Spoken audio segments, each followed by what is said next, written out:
Annihilation stars Natalie Portman, Jennifer Jason Leigh, and Tessa Thompson. It was written for the screen and directed by Alex Garland, and it's based on the first part of the Southern Reach trilogy by Jeff Vandermeer.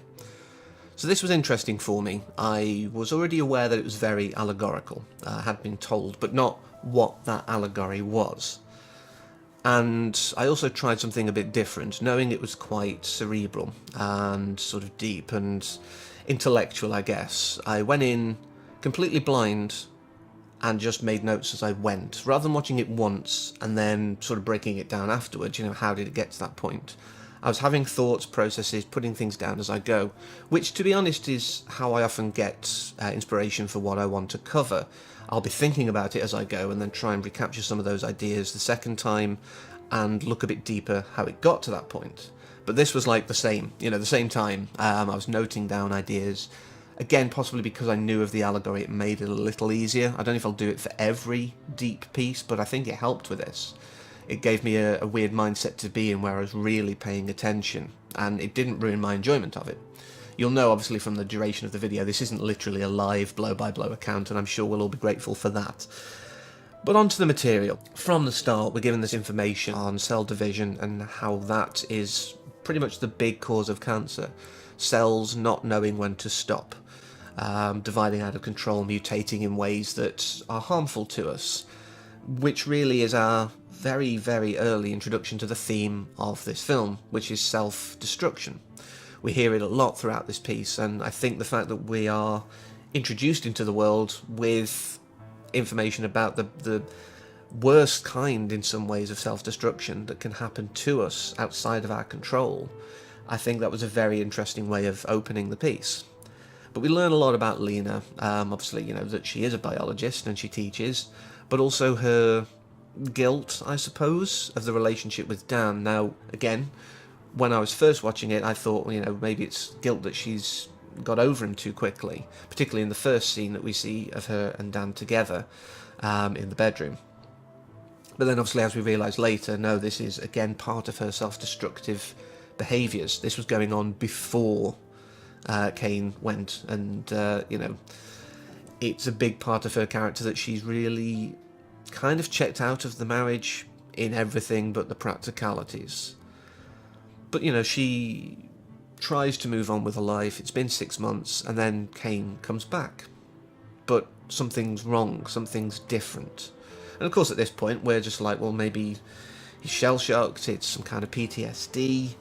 But of course, his body starts failing him, and he has to go and, they're trying to get him to hospital, but of course get intercepted, and this is where she learns everything about the Shimmer, and of course Ventress as well. Everything about sort of her approach to this, and sort of understanding what the mission is, and finally meeting everyone else on the team, Josie, Cass, and Anya, before going on the mission herself. She wants to know what happened to her husband. And when we first see it, this world beyond the veil, the Shimmer, it's very beautiful. It's an untamed jungle, but the colour grading, I think, has been ramped up on this. You can kind of see that everything's super vibrant, and I love that. I think it just helped to make this place look very appealing at first, before obviously we got a lot of the horror and uncomfortable elements later on. But there were a lot of thoughts in my head, is this like some kind of Return of Eden? Is this, like a heaven on earth scenario? Because it's just that beautiful, and people go in and come out confused, or don't come out at all for most of the time. And of course, one of the things that, by this point in the film we've seen a lot of is one of my favourite storytelling devices, non-linear storytelling. I think it was greatly done. We're getting moments where she's telling Benedict Wong and all of these observers, who seem to grow throughout, by the way. I think we start with a very small group, and then slowly there's more and more people lined up on the sort of window. I'm pretty sure that's the case. But, so we have her telling this story, then we'll intercut with, what's going on in the Shimmer, then we'll intercut with before. And I love this idea because it's sort of similar to how their minds are being unravelled when they're in the Shimmer. Now and tomorrow could be occupying the same point in their brains. They're kind of getting slowly and surely, like they say themselves, towards like a dementia kind of mentality. But obviously, you know, like I say, at the start, it's all nice, all sweet, and then we get the gator, which is interesting as a choice, because there are a number of animals who either lack senescence or have limited senescence. They're less than human in their senescence values. You know, we age quite noticeably over time. Some animals can live for thousands of years, potentially, or never die apart from, you know, in battle, kind of perhaps like Tolkien's elves. But, you know, it is something that really, as they say themselves, you know, it's if we could figure out a way to turn off our limit on replication, we could live forever. But my counterpoint to that is, would it be that great? Because I'm sure we'd get bored after a while. You know, when you've lived so many lifetimes as we understand them now, you know, if you're living like 5 times as long, you'd surely get bored. Or I suppose the really hedonistic amongst us would probably enjoy it, but I don't think it's as great as people like to say. I mean, you know, everyone's going to have an opinion on it, and I'm probably being controversial there by saying I don't think it'd be great to live forever, but I really don't think it would be as beneficial as it's often portrayed. But so, like I say, you know, we get the attacks, and obviously, you know, Josie's terrified. And we get a very interesting piece on the river as they're sort of rowing down, where there's this kind of breakdown of the team. You know, Anya's sober, so obviously she's an addict. And I love the way they handled Josie's self-harming. It wasn't done like she's broken and she's clearly depressed and just, you know, wants to kind of do herself in. It's a very good understanding of self-harm, where it is often to feel something. A lot of people that I've experienced have said that that's what they do it for. It isn't to be edgy or cool. It isn't because they feel, you know, like they want to end it necessarily.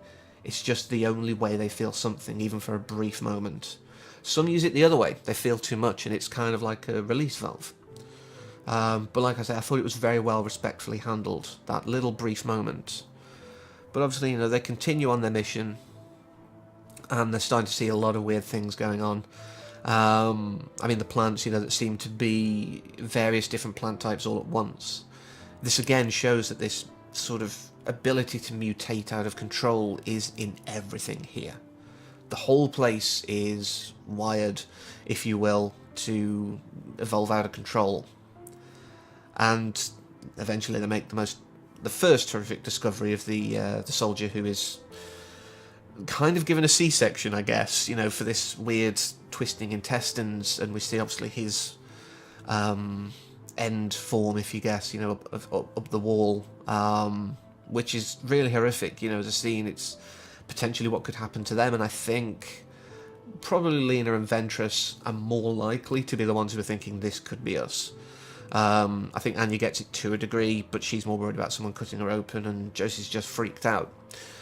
Josie seems very much the freaked out character in this, and Tessa Thompson does a great job of it. I really respect how she plays it. You know, it's this kind of very timid character who tries to put a brave face on. She's got the ability to put this bravado forward to a degree, but as soon as things get real, she can't deal. And she's probably one of the characters I identify with most, in a way. I don't know what that says about me, but I do think there is a good portrayal of these characters. You know, they are real, believable people in many ways. I think, obviously, you know, certain things are played up to ridiculous levels, and certain things aren't properly done, but for the most part, they are believable as people. You know, Anya's kind of, you know, bravado herself, really, her butch persona, and I don't like to use that word, obviously, in context here, but, you know, it is the best word I've got, so I apologise. But, you know, that kind of facade, again, that she puts up, because she's just as freaked out as everyone else. Cass says it herself, Shepard, you know, she's freaked out like everyone else.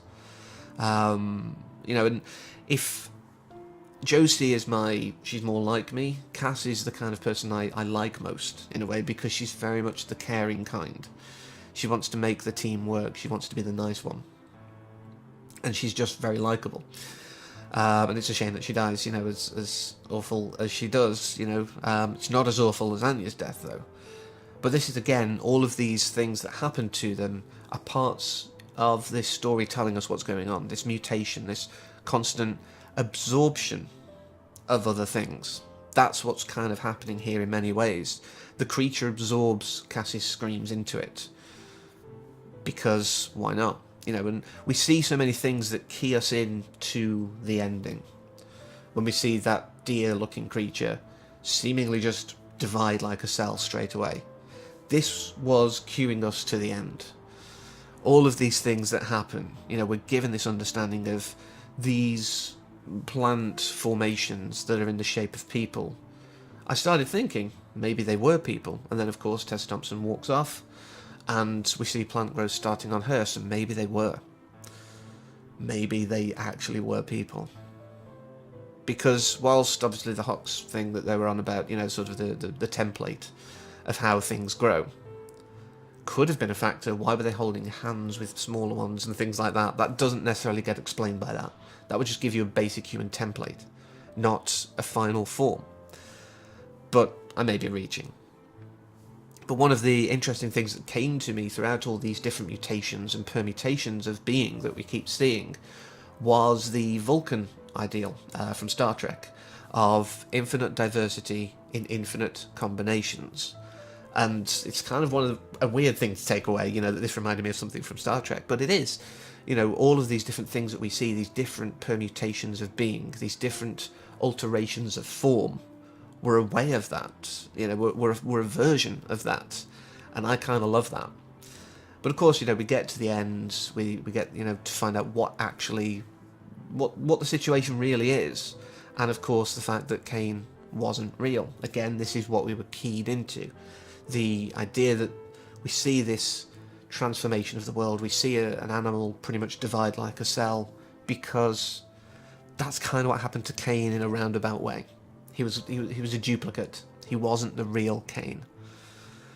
And Lena goes through this, you know, hardship of trying to escape, trying to get out, and because she's watched that video, she figures out how to stop it.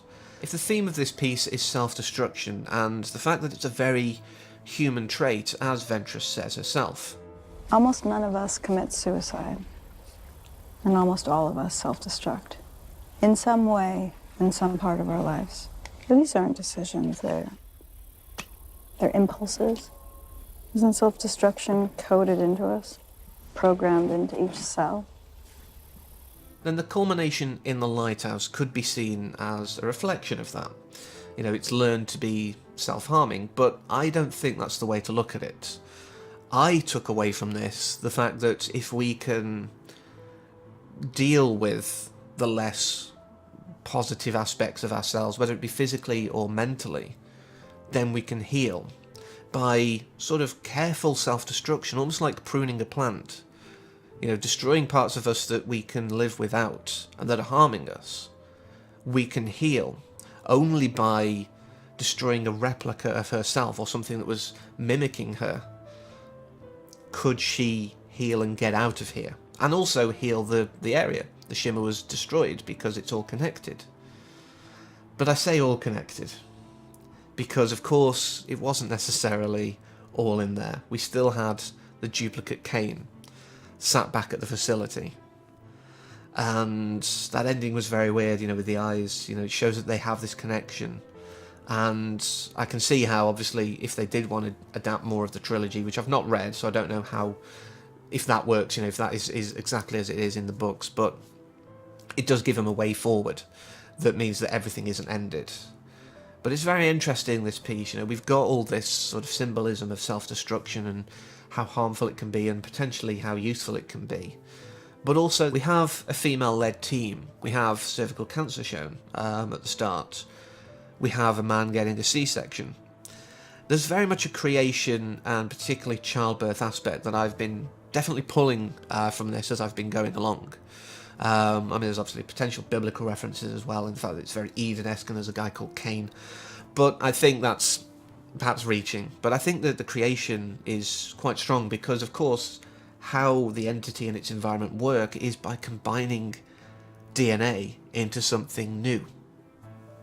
In a nutshell, that's creating a child. You take different parts of DNA, combine them into something different. And in some ways, to be a good parent, you do have to destroy certain parts of yourself. if you're particularly selfish, for one. So I do think those are complementary ideas, and I'm not sure if anyone else has taken that away, or whether it was intentional, I suppose, more so. But I do think they are definitely complementary ideas, and I do think this was worth my time. I did enjoy it. Yes, it's sometimes heavy-handed. Some things aren't perfect, but what film is? A channel like CinemaSins wouldn't exist if all films were perfect, and I do love that channel. So I did enjoy it. I know some people didn't, but the general consensus is that they were expecting something less cerebral. And I don't think they're wrong. If you're expecting something and get something different, you have a right to be, unhappy with that. But I do think this, as a piece, taken as it's meant, works. I enjoyed it, I enjoyed looking at it, and I enjoyed analysing as I went. I may do it in the future, like I say. But next week we shall have something completely different, and I do hope you'll join me then. But until then, as always, take care.